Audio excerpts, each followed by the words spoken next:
என்னை பின்பற்றி வா. You follow me. என்னை பின்பற்றி You follow me. ஜபத்தை கேட்கும் எங்கள் தேவா, அருணோதயம் போ உதித்து வரும் இவர் யாரோ, முகம் சூரியன் போல் பிரகாசம், சத்தம் பெருவெள்ள இரைச்சல் போல. இயேசுவே ஆத்மநேசரே, சாரோனின் ரோஜாவும் லிலி புஷ்பமுமா, பதினாயிரங்கள் சிறந்தோ, பதினாயிரங்கள் சிறந்தோ.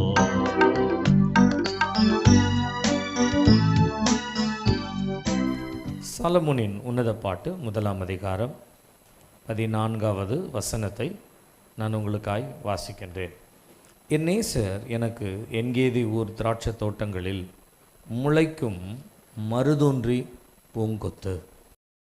இந்த பகுதியை மணவாட்டி மணவாளனை பார்த்து சொல்லுகின்ற ஒரு வார்த்தை. என்னுடைய நேசர் எனக்கு எப்படி இருக்கிறார் என்று சொன்னால், என்கேதி என்று சொல்லப்படுகிற ஒரு ஊர் திராட்சை தோட்டங்களில் முளைக்கும் மருதோன்றி பூங்கொத்து என்று சொல்லப்படுகின்றது. நாம் இந்த இடத்துல இன்றைக்கு கவனிக்க வேண்டிய ரெண்டு காரியங்களை மாத்திரம் நாம் சுருக்கமாக கவனிக்க போகிறோம். ஒன்று, என்கேதி என்று சொல்லப்படுகிற இந்த ஊரை பற்றி. இரண்டாவது, மருதோன்றி பூங்கொத்து என்று சொல்லப்படுகின்ற இந்த மருதோன்றி பூங்கொத்து என்றால் என்ன என்பதையும், இவை இரண்டையும் வைத்து ஆவிக்குரிய வாழ்க்கையிலே மணவாட்டி மணவாளனை தனக்கு என்னவென்று சொல்லுகிறாள் என்றுதான் நாம் கவனிக்க போகின்றோம். இந்த என்கேதி என்று சொல்லப்படுகிற இந்த என்கேதி என்று சொன்னால் ஆங்கிலத்திலே அதற்கு springs or fountain of kids என்று சொல்லப்படுகிறது. ஃபவுண்டைன் ஆஃப் கிட்ஸ், அதாவது இந்த ஊற்று என்று சொல்லப்படுகிறது இல்லைங்களா, அந்த ஊற்றிலே சிறு சிறு ஊற்றுகள், புதியதாய் தோன்றுகிற சிறு சிறு ஊற்றுகள் என்று, சிறிய ஊற்று அப்படின்னு சொல்கிறோம் இல்லைங்களா, அந்த மாதிரி சிறிய ஊற்று என்கின்ற ஒரு அர்த்தத்தை உடையது தான் என்கேதி. என்கேதி என்று சொன்னால் சிறிய ஊற்றுகள் அப்படின்னு சொல்லி அதற்கு பொருள். இந்த என்கேதி ஊரை குறித்து நாம் வேதத்திலே நாம் வாசிக்கும் பொழுது எசேக்கியேல் 47ஆம் அதிகாரம் 10வது வசனத்தில் இப்படியாய் சொல்லப்படுகின்றது. இந்த என்கேதி ஊர் எங்கே இருக்கிறது என்று சொன்னால், சவக்கடலுக்கும் எப்ரோனுக்கும் இடையே இவை காணப்படுகிறது என்று சொல்லப்படுகிறது. West of the Dead Sea and the east side of Hebron என்று சொல்லப்படுகின்றது. எப்ரோனுக்கு கிழக்கேயும் அதே நேரத்தில் சவக்கடலுக்கு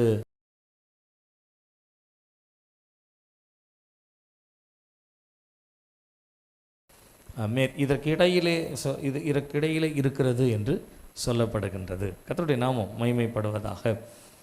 இது மாத்திரமல்ல, இந்த என்கேதி என்ற ஒரு ஊரினுடைய ஆரம்பம் எங்கிருந்து வருகிறது அப்படின்னு சொன்னால், நீங்கள் ஆதியாகமம் 14ஆம் அதிகாரம் 7வது வசனத்தை நீங்கள் வாசிப்பீர்களானால், இந்த என்கேதி இதற்கு முன்பாக வேறொரு பெயரிலே அவை சொல்லப்படுகிறதாக வேதத்திலே நாம் வாசிக்கின்றோம். அத்சாத்சோர் தாமார் என்று சொல்லப்படுகிறது. இந்த அத்சாத்சோர் தாமார் தான் பின்பாக என்கேதி என்கின்ற ஒரு பெயரிலே வருகின்றது. நீங்கள் 2 நாளாகமும் 20ஆம் அதிகாரம் 2வது வசனத்தை வாசிப்பீர்களானால், இந்த பகுதி யாரால் ஆக்கிரமிக்கப்பட்டது என்று சொன்னால், இந்த என்கேதியிலே யார் குடியிருந்தார்கள், யாரால் இது ஆக்கிரமிக்கப்பட்டு இருந்தது என்று சொன்னால், எமோரியர்கள் குடியிருந்த ஒரு இடம்தான் இந்த என்கேதி என்று சொல்லப்படுகின்றது. அதே நேரத்தில் இங்கே ஆதியாகமத்திலே சொல்லப்பட்டபடி அத்சாத்சோன் தமார் என்கின்ற இடம் எமோரியர்களால் சூழ்ந்திருக்கிற எமோரியருடைய குடியிருப்பாய் இருந்த காலங்கள்.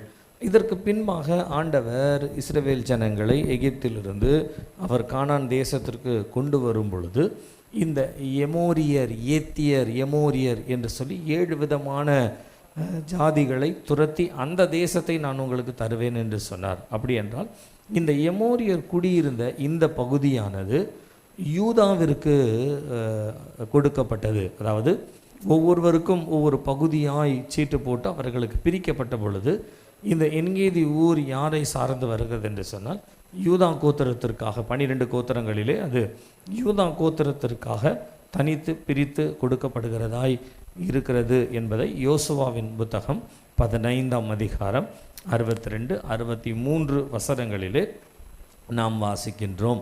இந்த என்கேதியை பற்றினதான இன்னொரு சம்பவம் வேதத்தில் ரொம்ப அழகாய் நமக்கு சொல்லப்பட்டிருக்கிற இன்னொரு சம்பவம் உண்டு. இந்த என்கேதின்றதில் நீங்கள் வேறு ஏதாயிலும் ஒரு ஒரு ஒரு உங்களுக்கு ஏதாவது வேறு ஞாபகம் வருதுங்களா? என்கேதி என்று சொல்லப்படுகிற ஊரை பற்றி நீங்கள் 1 சாமுவேல் 23ஆம் அதிகாரம் 29வது வசனத்தை நீங்கள் வாசிப்பீர்களானால், அதே போல் 24ஆம் அதிகாரம் 5வது வசனத்தையும் நீங்கள் வாசிப்பீர்கள் என்று சொன்னால் 23ஆம் அதிகாரத்திலே தாவீது என்கேதி என்று சொல்லப்படுகிற இடத்திலே போய் அவன் சவுலுக்கு பயந்து ஒளிந்து கொண்டதாய் சொல்லப்படுகிறது. அந்த இடத்திற்கு சவுல் தாவீதை தேடி வரும்பொழுது ஒரு குகையிலே தாவீது என்ன பண்ணுறாருன்னா சவுலுடைய சால்வையை வெட்டி எடுக்கிறார். சரிங்களா? அந்த சம்பவம் நடந்த இடம் எதுன்னு சொன்னால் என்கேதி. சரிங்களா? அப்போ என்கேதின்னு சொல்லும் பொழுது வேதத்தில் மிக முக்கியமாய் ஆதியாகமும் நாளாகமும் அதே நேரத்தில் யோசுவா 1 சாமுவேல் 23, 24ஆம் அதிகாரம் இது மாத்திரம்தான் இந்த என்கேதியை பற்றி சொல்லப்படுகிறதான சில இடங்களிலே வேதத்திலே நாம் அதை வாசிக்கின்றோம். என்கேதியினுடைய திராட்சை தோட்டம் என்று சொல்லப்படும். என்கேதியிலே ஒரு திராட்சை தோட்டம் என்று சொன்னால் சிறிய ஊற்றுகள் உள்ள ஒரு பசுமையான ஒரு இடம் என்று நம்ம அந்த இடத்தை குறித்து நாம் சொல்லலாம்.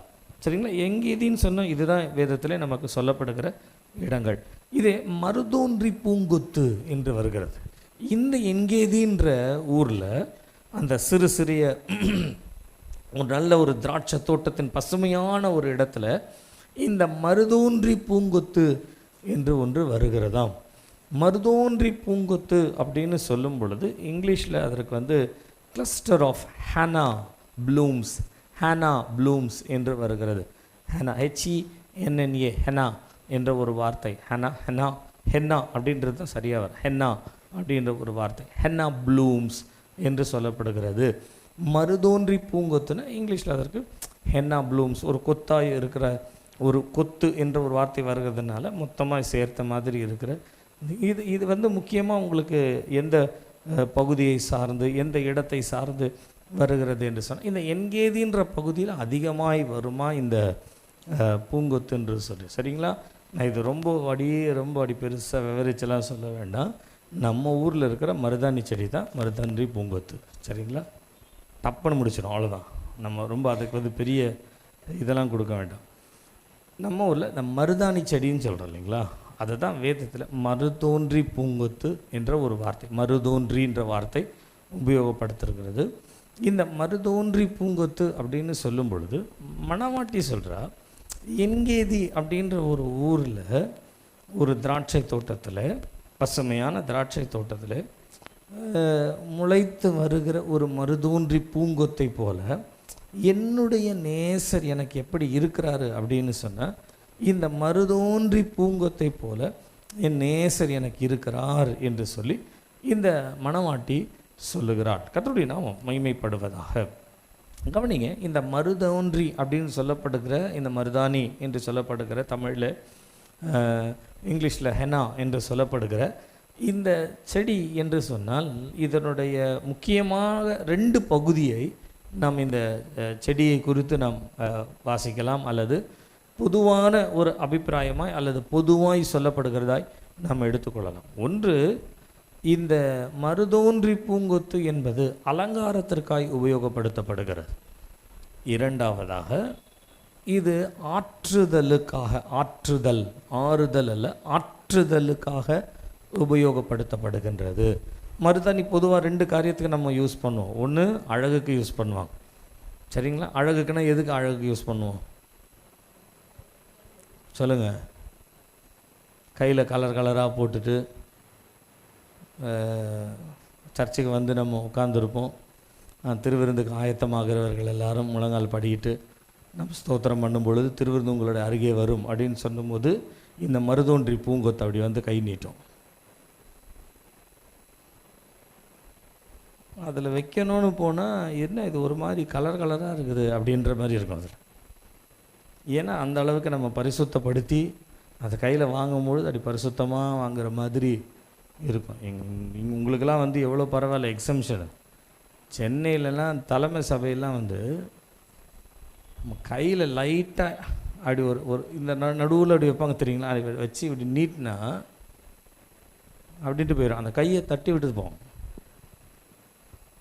ஐயா கையில் என்னம்மா அப்படின்னு கேட்பான். கையில் என்னம்மா நீங்கள் வச்சுருந்தீங்கன்னா நான் எப்படி கேட்பேன், அந்த கையில் என்ன சிஸ்டர் அப்படின்னு கேட்பேன். நாங்கள் அப்படி கேட்க மாட்டோம். கையில் என்னம்மா, மருதாணி. எனக்கு பாஸ்டம்மா வாழ்க்கையில் நடந்தது ஒரு ஞாபகம் வருது. அவங்க ஒரு ஜபத்துக்கு போனாங்களாம். நல்ல அபிஷேகத்தில் நிறைஞ்சிட்டாங்க. அபிஷேகத்தில் நிறைஞ்சு வந்த உடனே அவங்கள வழி நடத்தி வந்த அந்த சகோதரி கேட்டாங்களாம், கையில் மருதாணி வச்சுட்டு உன்னால் எப்படி அபிஷேகத்தில் நிறைய முடிஞ்சுது அப்படின்னு கேட்டாங்களாம். சென்னையில் இருக்கிற அந்த அந்த வழக்கம் பாருங்கள் எப்படி இருக்கு. அதனால் மருதோன்றி பூங்கொத்துன்னு சொன்ன உடனே நமக்கு அது வந்து பொதுவாக நம்ம வந்து அதை எடுத்துக்கிறது வேறு, பட் ஆவிக்குரிய விதத்தில் எடுத்துக்கிறது வேறு.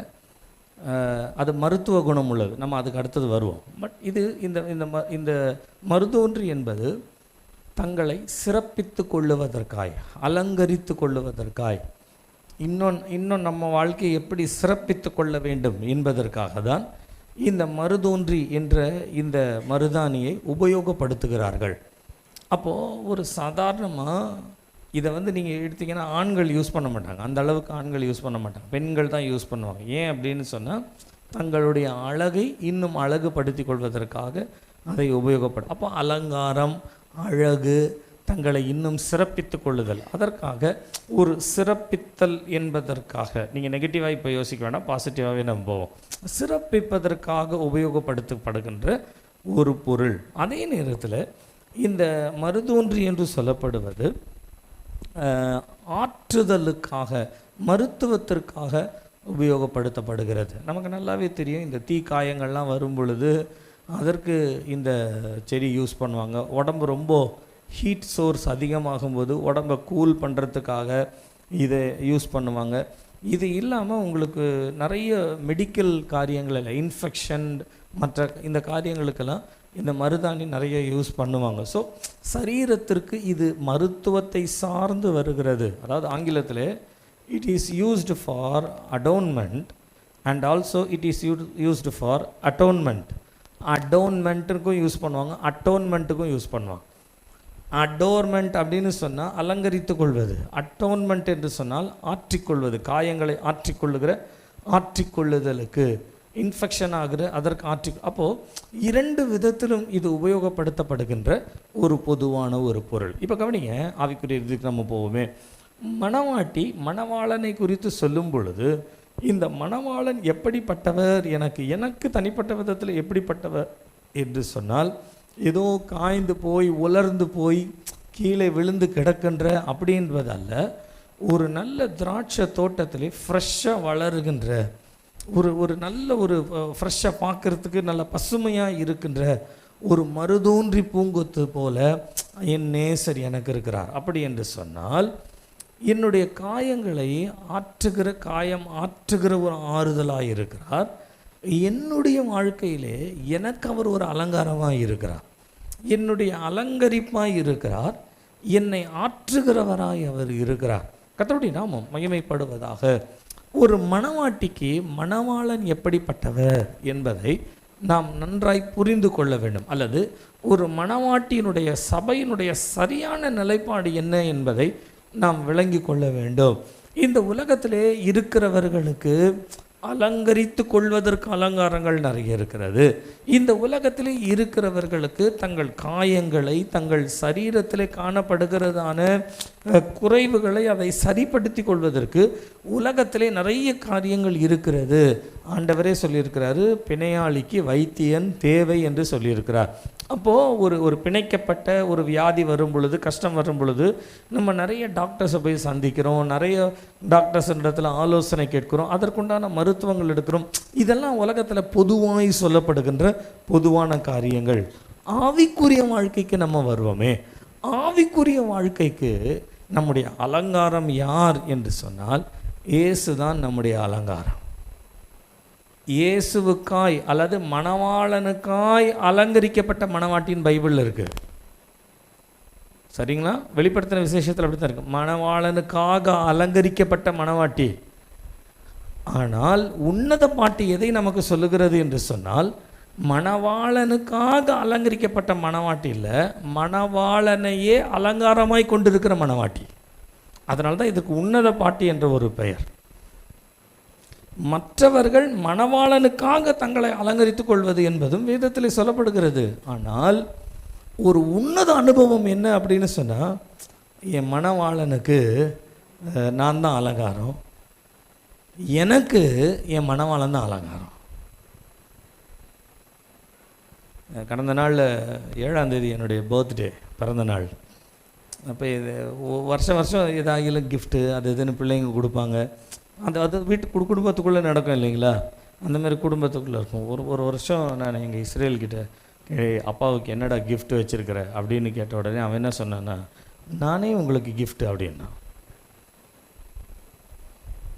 அதுக்கு மேலே என்ன பேச முடியும் சொல்லுங்கள்? இப்போது ஒரு புருஷ மனைவி அல்லது ஒரு பிள்ளைகள் பெற்றோர்னு வச்சுக்கோங்களேன். பிள்ளைகளுக்கு பெற்றோர் யாருன்னா கிஃப்ட்டு. அதை காட்டிலும் ஒரு பெரிய கிஃப்ட் என்ன இருக்குது உலகத்தில்? பெற்றோருக்கு பிள்ளைக்கு தான் கிஃப்ட்டு. அதை காட்டிலும் ஒரு பெரிய கிஃப்ட் என்ன இருக்குது? அதனால் கிஃப்ட் கொடுக்காமல் இருப்போமா? அதெல்லாம் இந்த உலகத்தில் சாதாரணமாக செய்கிற சாதாரண ஒரு என்ன சொல்கிறது, ஒரு formalities. That's all. It's just a formality. ஆனால் உள்ளத்தில் நம்ம எடுத்துக்கோங்களேன், நம்ம பிள்ளைகளை பார்க்கல ஒரு ஒரு ஒரு ஆசீர்வாதம் நமக்கு என்ன இருக்குது உலகத்தில்? அப்படி தான் நம்ம யோசிப்போம். நம்ம குடும்பத்தை பார்க்கல நமக்கு என்ன ஆசீர்வாதம், பெரிய ஆசீர்வாதம் இந்த உலகத்தில் வேறு என்ன இருக்குது? நமக்கு கொடுக்கப்பட்டிருக்கிற சபையை பார்க்கல இந்த உலகத்தில் வேற ஒரு ஆசீர்வாதம் நமக்கு என்ன இருக்குது? அப்போது நமக்கும் மற்ற கிறிஸ்தவம் என்று சொல்லப்படுகிறவர்களுக்கும் ஒரு வித்தியாசம் இருக்கிறது. அதாவது மணவாளனாய் மணவாட்டியாய் இருக்கின்ற ஒரு கிறிஸ்தவத்திற்கும் அல்லது இயேசு கிறிஸ்துவை தூரத்திலே இருந்து பார்த்து ராஜா மகிமைப்படுவார் அப்படின்னு சொல்லி தூரத்திலிருந்து மகிமைப்படுத்துகின்ற எருசலேமின் குமாரத்திகளை போல இருக்கிறவர்களுடைய வாழ்க்கை உலகத்திலே உண்டு. ஆனால் உன்னத ஒரு அனுபவம் நமக்கு சொல்லப்படுகிறது. என்ன உன்னதமோனா, மணவாளன் தான் என்னுடைய அலங்காரம். அல்லேலூயா, அல்லேலூயா. நான் சொல்லுகிறேன், இந்த உலகத்தில் இருக்கிறதுனாலே நாம் வெளியில் போகும் பொழுது, ஒரு கல்யாணத்துக்கு போகும்பொழுது எப்படி போகணுன்னு போகிறோம், ஒரு துக்க வீட்டுக்கு போகும்பொழுது நம்ம எப்படி போகணும் அப்படின்றது நமக்கு தெரியும். அதே போல் நம்ம எந்தெந்த இடத்துக்கு போகிறோமோ அதற்கு ஏற்றது போல் நமக்கு சாயல்கள், அதுக்கேற்றது போல் நம்முடைய உடைகள், இவைகளெல்லாம் இந்த உலகத்தில் இருக்கிற வித்தியாசங்களிலே வித்தியாசப்பட்டு செயல்படுகிறது. ஆனால் நம்ம ஆவிக்குரிய வாழ்க்கையில் சொல்லுகிறேனே, ஆவிக்குரிய வாழ்க்கையில் நம்முடைய அலங்காரம் யார் அப்படின்னு சொன்னால் மணவாளன் தான். சில நேரங்களில் இந்த உலகத்தில் ஒரு சில கிறிஸ்தவத்துக்குள்ளேயே சில தவறான ஒரு வழிமுறைகள் என்னென்னா, ஒரு ஆவிக்குரிய வாழ்க்கையில் அலங்காரம்னா என்ன தெரியுங்களா? தீர்க்க அலங்காரம் அல்லது வரங்களை உடைய அற்புத அடையாளங்களை செய்கிற வரங்களுடைய தான், அல்லது வல்லமையாய் ஜெபிக்கிற, மற்றவர்களுக்கு ஒன்று வல்லமையாய் ஜெபிக்கிறது. நான் சொல்ல ஜெபத்தை குறை சொல்வதே கிடையாது, சொல்லக்கூடாது. தீர்க்க தரிசனம் என்பது வேதத்தில் சொல்லப்பட்டிருக்கிற உண்மை. அது இன்றைக்கும் தேவன் கிரியை செய்கிறார் என்பதில் சந்தேகம் இல்லை. வரங்களும் வல்லமைகளும் சொல்லுகிறேனே, இவைகளெல்லாம் வேதத்திலே அலங்காரத்திற்காய் கொடுக்கப்படவில்லை, நம்முடைய உபயோகத்திற்காய் கொடுக்கப்படுகிறது. அவனுடைய உபயோகத்திற்கு தக்கதாய் வரங்கள் கொடுக்கப்பட்டிருக்கிறதே ஒழிய நம்முடைய உபயோகன்றது வேற, நம்முடைய அலங்காரன்றது வேற. உலகத்தை சார்ந்த ஆவிக்குரிய வாழ்க்கையில் நீங்கள் போனீங்கன்னு வச்சுக்கோங்களேன், நம்முடைய அலங்காரம் நம்முடைய ஆண்டவர் தான்.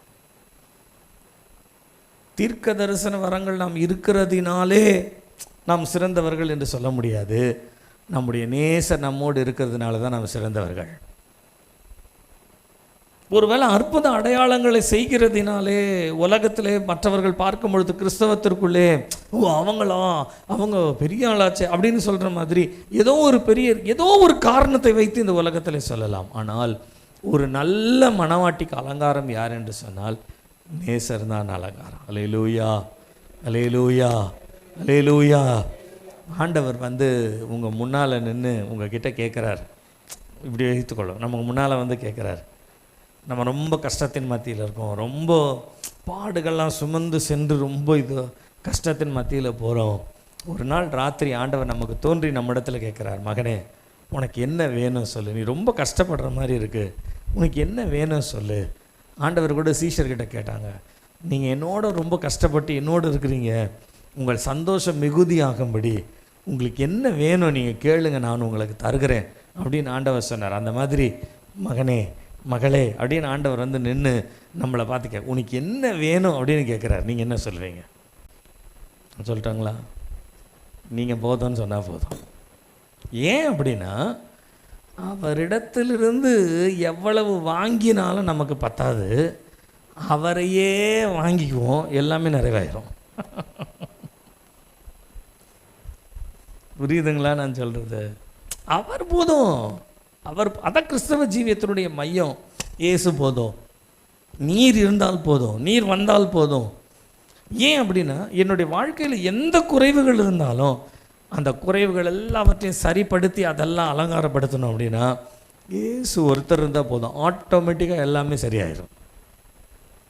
நம்ம கேட்போம், இதை சரி பண்ணுங்க, இதை சரி பண்ணுங்க ஆண்டவரே, இதை சரி பண்ணுங்க ஆண்டவரே, இன்றைக்கி சரியாயிரும், ஒரு வருஷம் கழிச்சோன்னே திரும்ப அடுத்தது ஒன்று வந்துடும். அப்போது கிறிஸ்தவ ஜீவியத்தில் ஒரு மணவாட்டிக்கு ஒரு நல்ல அலங்காரம் நிரந்தரமானது என்ன? என் நேசர் தான் நமக்கு அலங்காரம். அல்லேலூயா, அல்லேலூயா. நான் சொல்லுகிறேன், ஆவிக்குரிய வாழ்க்கையில் கூட சில நேரங்களில் நம்முடைய வாழ்க்கை வளரும் பொழுது, நம்முடைய அந்தஸ்து, நம்முடைய தேவைகள்லாம் அதிகரிக்கும் பொழுது எப்பவுமே இந்த ஒரு காரியத்தை கிராஜுவலாக மனதில் வச்சுக்கோங்க. எவ்வளவு தான் வளர்ந்தாலும், எவ்வளோ தான் சூழ்நிலை இருந்தாலும் நமக்கு போதுமானதுன்னு சொன்ன ஒன்றே ஒன்று, இயேசு எனக்கு போதும், இயேசு எனக்கு போதும். கடைசி ஆசை என்ன அப்படின்னு நம்மக்கிட்ட கேட்டால் நம்ம என்ன சொல்லுவோம்? சொல்லுங்கள். இந்த உலகத்தை எல்லாத்தையும் முடிச்சுட்டு கடைசியாக நம்ம கடைசி ஆசை என்ன அப்படின்னா ஆண்டவர்கிட்ட போனால் போதும். அவருடைய ஒரு நிறைவு சிறப்பு அப்படின்னு எடுத்தோன்னா மணவாளனை தவிர வேறு எதுவுமே கிடையாது. பட் அதே நேரத்தில் இங்கே இன்னொரு காரியமாக சொல்லப்படுகிறது. இந்த மருதொன்றி பூங்கொத்து என்று சொன்னால் நம்மை ஆற்றுகிற ஒரு ஆறுதல் அப்படின்னு வைத்துக்கொள்ளு. நம்மை ஆறுதல் படுத்துகிற, அல்லது நாம் காயப்பட்டிருக்கிறோம், வேதனைப்பட்டிருக்கிறோம். இந்த காயப்படுதல், வேதனைப்படுதல் இதெல்லாம் நீங்கள் எடுத்துக்கொள்ளுங்களேன். இதுக்கு நமக்கு சரியான ஒரு மருந்து, ஒரு ஆறுதல் யார் செய்வார் அப்படின்னு சொன்னால் உலகத்தில் யாருமே கிடையாது, நம்முடைய மணவாளன் மாத்திரம்தான் செய்ய முடியும்.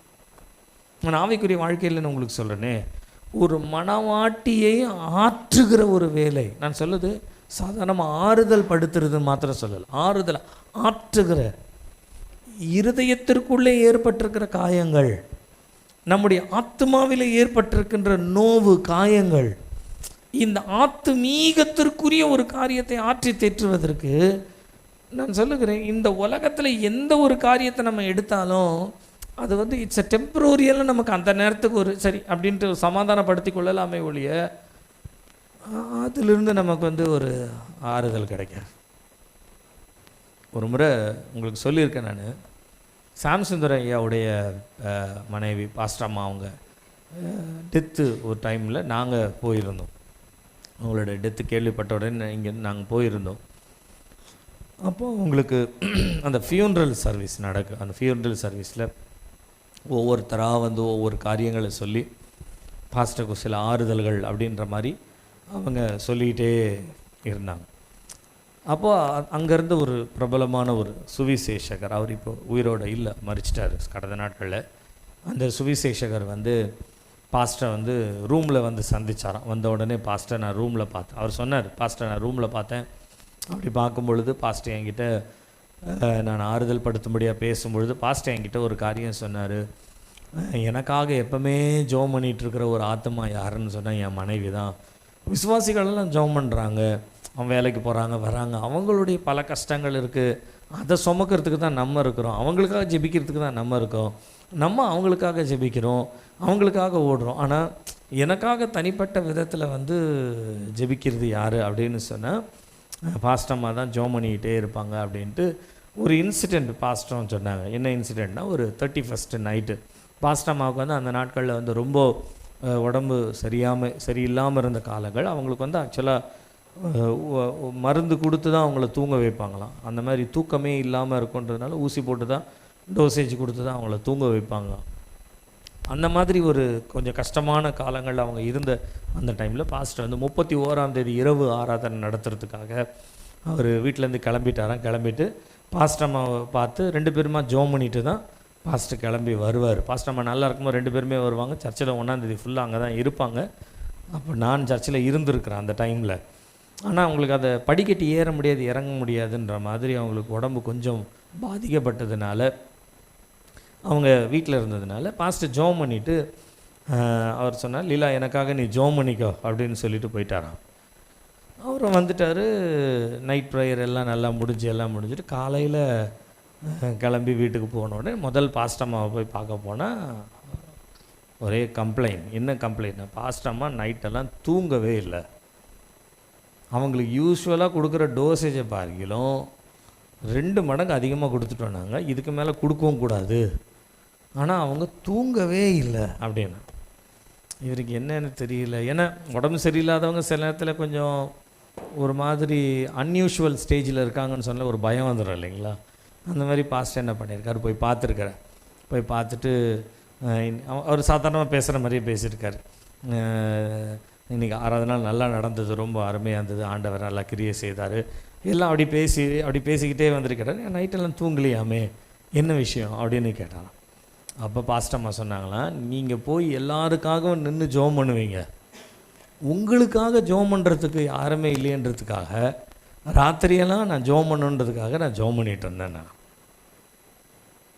உங்களுக்கு புரியுதுங்களா அந்த அன்பினுடைய அந்த ஐக்கியம் என்னன்ட்டு.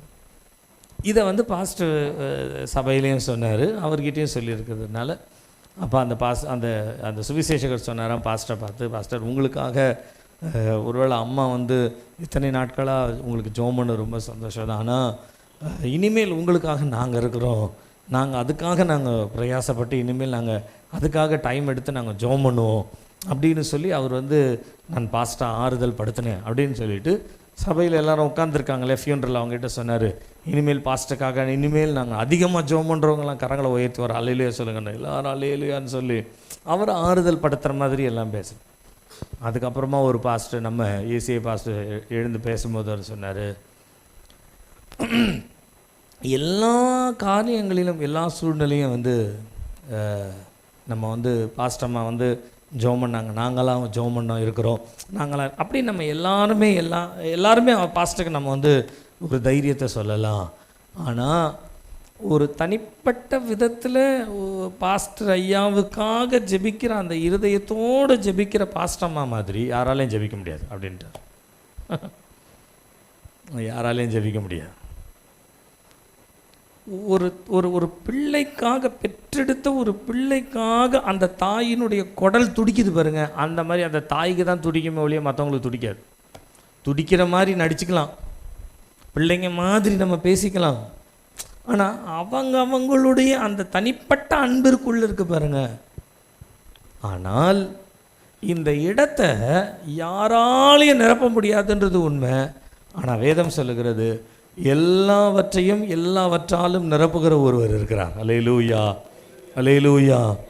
அப்படின்னா நம்ம வாழ்க்கையில் இருக்கிற அந்த வெறுமை, ஒரு ஆற்ற முடியாத காரியம், ஒரு ஒரு ஒரு காயப்பட்டு இருக்கிறதை அந்த எரிந்து கொண்டு இருக்கிற காந்தல் அப்படின்னு சொல்கிற அந்த மாதிரி எரிச்சல், வேதனை, அந்த கஷ்டங்கள் அப்படின்ற ஏரியாவில் வந்து ஆறுதல் படுத்துகிற மாதிரி, ஆறுதலாக இருக்கிற மாதிரி எனக்கு நினைவிருந்து ஒரு 3 வயசு இருக்கும்னு நினைக்கிறேன். 3 வயசு அல்லது ஒரு 3.5 வயசு அந்த மாதிரி சிச்சுவேஷன் இருக்கிற அந்த டைமில் எனக்கு வந்து சரீரத்தில் ஒரு காயம் ஒன்று ஏற்பட்டது. என்னென்னா, இந்த சூடாக டீயை வந்து ஒரு செம்பில் வாங்கி அப்படி டேபிள் மேலே அப்படி வச்சுருக்காங்க. நான் என்ன பண்ணேன்னா, சின்ன வயசில் வெளியில் அடி விளையாடுவோம் இல்லைங்களா, விளையாடிட்டு அடி வந்து தண்ணி தாகம் எடுத்த உடனே அந்த அந்த செம்பை பார்த்த உடனே தண்ணி இருக்குதுன்னு நினச்சி அப்படியே சாய்ச்சிட்டேன். அப்படியே சுட சுட கொதிக்க கொதிக்க மேலே ஊற்றிடுச்சு. கொதிக்க கொதிக்க மேலே ஊற்றிட்டு உடனே எங்கள் அப்பா அந்த டைமில் உட்காந்து, என் அப்பாவுடைய ஃப்ரெண்டு வந்திருக்காங்கன்றக்காக டீ வாங்கிட்டு வந்து வச்சுருக்காங்க. அப்போல்லாம் கடையில் தானே வாங்குவோம், வாங்கிட்டு வந்து வச்சுருக்குறாங்க. உடனே அப்படியே தூக்கிட்டு போய் கிச்சனில் நிற்க வச்சு அந்த பனியனை கழட்டுறாரு. இந்த தோல் அப்படியே பனியனோட வெளியில் வருது. இப்படி எடுத்தோன்னா கஷ்டன்றதுக்காக சிசரை வச்சு அங்கங்கே கட் பண்ணி அதை கட் பண்ணி எடுத்தா அப்படி தோலோடு வந்துடுச்சு. ஒரு 6 மாதத்துக்கு அப்படி படுக்க வச்சு அப்படி விசிறிக்கிட்டே இருப்போம். எரிச்சலாக இருக்கும். இந்த காலத்தில் நிறைய மருந்து இருக்குது, அந்த காலத்தில் இல்லை இல்லைங்களா, எரிச்சலாக இருக்கும். அப்போ அந்த எரிச்சலாக இருக்கும் நிறைய பேர் பார்க்க வருவாங்கள்ல, அந்த மாதிரி ஆயிடுச்சுன்னு உடனே ஐயோ பாவம் அப்படின்னு பார்க்க வருவாங்களே. வந்து பார்த்து ஐயோ பாவம் பிள்ளைக்கு இப்படி இருக்குது, எரியுத தம்பி எரிச்சலாக இருக்கா அப்படின்ட்டு பேசிட்டு போயிடுவாங்க. இது மாதிரி நிறைய பேர் வருவாங்க, ஜோம் பண்ணிட்டு போயிடுவாங்க. ஆனால் எங்கள் அம்மா பக்கத்தில் உட்காந்து என்னப்பா எரியுதா அப்படின்னு கேட்குற அந்த அன்பு இருக்குது பாருங்கள், நம்முடைய அந்த காயம் ஆறுன மாதிரி இருக்கும். இதுதான் மணவாட்டி சொல்கிறா, இந்த உலகத்தில் எத்தனை பேர் என்னை வந்து ஆறுதல் படுத்தணும் அல்லது ஆற்றணும் தேற்றணும் அப்படின்னு நினச்சாலும் என் நேசர் தான் என்னை எனக்கு அந்த வார்த்தையை இன்றைக்கி மதியானம் வாசிக்கும் பொழுது அதிகமாக என்னோடு கூட ஆண்டவர் கிரியை சார். ஆறுதல் படுத்துறதுன்றது வேற, ஆறுதல், ஆனால் ஆற்றுதல் அப்படின்றது வேற. ஆற்றுதல் ஒரு ஒரு ஒரு சாதாரணமாக மனசில் இருக்கிற ஒரு சாதாரண ஒரு காரியத்தை வந்து கொஞ்சம் ஆறுதல் படுத்தி, ஒரு இழப்பை ஒரு ஆறுதல் படுத்தி, நம்ம இழந்து போன மரித்து போன ஒருத்தருக்காக ஒரு ஆறுதல் அந்த மாதிரி ஆறுதல் படுத்தி எல்லாருமே ஆறுதல் படுத்திட்டு போயிடலாம். ஆனால் ஆற்றுதல்ன்ற உள்ளே இருக்கிற காயங்களை ஆற்றுகிறது அப்படின்னு சொன்னால் அந்த ஆற்றுகிற வேலையை மணவாளனுக்கு மாத்திரம்தான் தெரியுமே ஒழிய வேறு யாருக்கும் தெரியாது. மணவாளன் ஆற்றுவார்னு சொல்லலை மணவாட்டி, மணவாளனே எனக்கு அந்த ஆற்றலாக இருக்கிறார். கர்த்தருடைய நாமம் மைமைப்படுவதாக. ஒரு ஒரு ஒரு இன்டீரியரான ஒரு ஒரு அன்பு. நான் சொல்லுகிறேன், நாம் சபையாக இருக்கிறோம், தனிப்பட்ட விதத்திலே நம்முடைய மணவாளன் இயேசு கிறிஸ்து. தனிப்பட்ட விதத்தில் இன்றைக்கு தேவ சமூகத்தில் நாம் தெரிந்து கொள்ள வேண்டிய காரியம் என்னவென்றால், எந்த சூழ்நிலைகளாக இருந்தாலும் சரி, நம்முடைய வாழ்க்கையில் எந்த இடத்திலே தேவன் நம்மை சிறப்பிக்க வேண்டும் என்று நாம் விரும்புகிறோமோ, எந்த சிறப்பித்தல் நம்முடைய வாழ்க்கையில், பொதுவான வாழ்க்கையில் கூட நம்ம ஒரு நல்ல நிலைமைக்கு வரணும், நம்ம பிள்ளைங்க நல்ல நிலைமைக்கு வரணும் அப்படின்னு நினைக்கிறது தப்பில்லை, அதற்காக பிரயாசப்படுறது தப்பில்லை. நம்முடைய வாழ்க்கையில், ஆவிக்குரிய வாழ்க்கையில் சொல்லுகிறேன், கர்த்தர் தான் நம்முடைய சிறப்புன்னு நம்ம வச்சுட்டோன்னா இந்த ஆண்டவர் இந்த உலகத்தில் நம்ம எந்த இடத்துல சிறப்பாக வைக்கணுமோ கொண்டு வந்து வைப்பார். ஸ்பிரிச்சுவல் லைஃப் தான் இந்த வேர்ல்ட்லி லைஃப்னுடைய ஸ்ட்ரக்சர் நமக்கு கரெக்டாக கொண்டு வந்து தரோம். ஆனால் நிறைய பேர் என்ன யோசிக்கிறாங்கன்னா, வேர்ல்ட்லி லைஃப்னுடைய ஸ்ட்ரக்சர் தான் ஸ்பிரிச்சுவல் லைஃப். ஓ, நல்ல பணம் இருக்குது, வசதி இருக்குது, சபையை கட்டிட்டாங்க, பெரிய ஆளாக இருக்காங்க, நிறைய ஜனங்க, அப்போனா ஆண்டவர் அவங்களோட இருக்கிறாரு. அப்படி கிடையாது, அப்படி கிடையாது. இன்றைக்கி அப்படி தான் ஏமாந்து போகிறாங்க, அப்படி தான் ஏமாற்றப்படுறாங்க. எதையோ ஒன்று செய்கிறோம், எதையோ ஒன்று பண்ணுறோம், எதையோ ஒன்று நம்ம வந்து காமிச்சிக்கிட்டே இருக்கிறோம், செய்துகிட்டே இருக்கோம் அப்படின்றதுனால மற்றவர்களுடைய பார்வைக்கு ஏதோ ஆண்டவர் கிரியை செய்துகிட்டே இருக்கார் அப்படின்றதல்ல. ஒரு மணவாளன் மணவாட்டிக்கு இருக்கின்ற அந்த நிறைவு என்பது உலகத்தில் யாருக்குமே தெரியாது, யாருக்குமே தெரியாது. நீங்கள் உங்கள் பிள்ளைங்களை எவ்வளோ நேசிக்கிறீங்க அப்படின்னு கேட்டால், உங்கள் பிள்ளைங்கிட்ட கேளுங்க, எவ்வளோ நேசிக்கிறீங்க அப்படின்னு கேட்டால் அந்த பிள்ளைங்க நிறையோ அப்படின்னு சொல்லலாம், அவ்வளோதான். அதை அளவிடப்பட முடியாத, அல்லது அதை அறிவிக்க முடியாத, அல்லது அதை விவரிக்க முடியாத ஒன்று.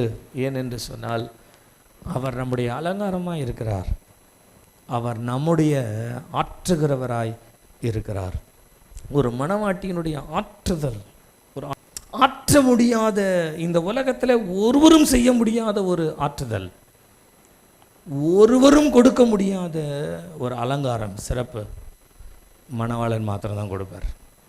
நம்ம கிறிஸ்டியன் லைஃப்பில், ஸ்பிரிச்சுவல் லைஃப்பில் அதை பேஸ் பண்ணிட்டோன்னு வச்சுக்கோங்களேன், இந்த உலகத்திற்குரிய எந்த காரியத்தில் நம்முடைய பிள்ளைகளை நம்முடைய குடும்பத்தை சிறக்க பண்ணணுமோ ஆண்டவர் அதை செய்வார்.